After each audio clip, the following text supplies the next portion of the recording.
tayong dalawa ay unang makita.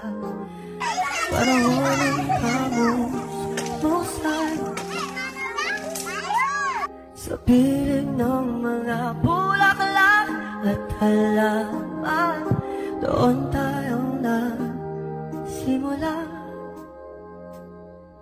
mangarap at tumulong.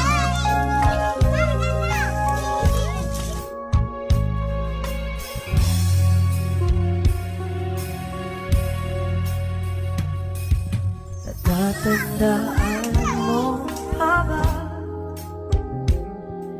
Inugit kong puso sa puno mangga, at ang inalay ko umamela.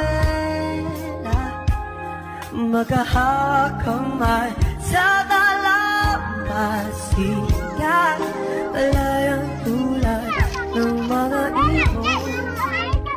Ang gunita ng